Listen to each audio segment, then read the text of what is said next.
Social media Facebook પર dummy વેબસાઇટો બનાવી લોભામણી જાહેરાતો આપી દેશભરમાં લોકો સાથે છેતરપિંડી કરતી ટોળકીને વરાછા પોલીસે ઝડપી પાડી હતી।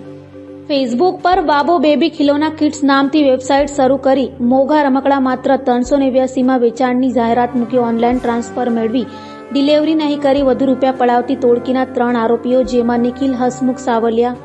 અવનિક ભરત વઘાસિયા અને લક્ષંત ઉર્ફે ભૂરિયો પંકજ ડાવરાને વરાછા પોલીસે ઝડપી પાડી છે। તો ટોળકી નાની રકમની છેતરપિંડી કરતી હતી, જેથી ફરિયાદ ન થાય તો ટોળકીના બેંક એકાઉન્ટમાં લાખો રૂપિયાનું ટ્રાન્ઝેક્શન થયું હોવાનું સામે આવ્યું છે।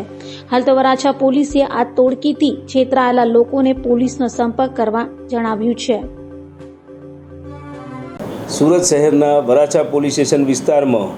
બાબો બેબી ખિલોના ઓનલાઈન વેબસાઇટના નામે ₹389 યુપીઆઈ આઈડી આપી અને જમા કરાવી અને છેતરપિંડી થયા અંગેની ફરિયાદી સાગરભાઈ મનોજભાઈ જોશી નાઓએ પોલીસ સ્ટેશને આવી અને પોતાની સાથે છેતરપિંડી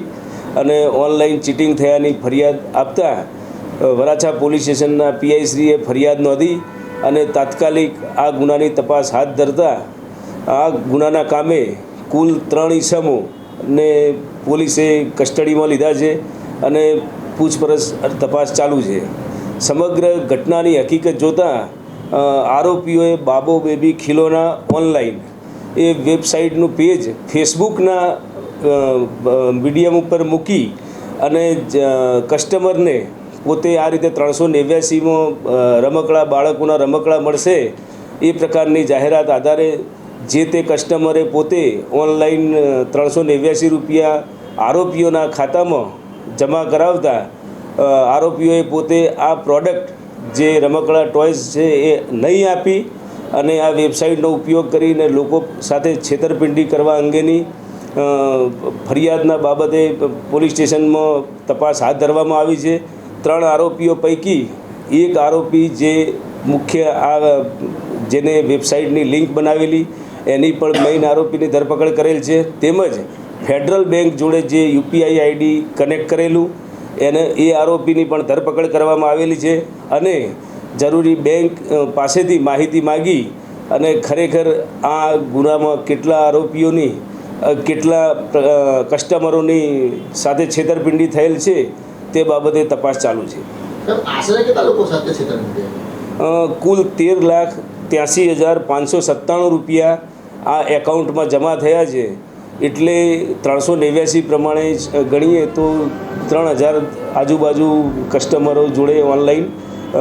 ચીટિંગ થયું હોય તેવું કહી શકાય। અને યુપીઆઈ આઈડી તેમજ બેંક ડિટેલના આધારે કસ્ટમરો, કારણ કે ઓનલાઈન ચીટિંગ થયું છે એટલે કસ્ટમર પણ આખા ભારત દેશમાંથી ગમે ત્યાંથી હોઈ શકે, એટલે એની પણ તપાસ ચાલુ છે। સર, કેટલી ગંભીર બાબત છે, લોકો શું સાવચેતી રાખી આ બાબતે? કારણ કે આ પ્રકારની લલચામણી અને લોભામણી વાત હોય ત્યારે 389 જેવી નાની એમાઉન્ટના લીધે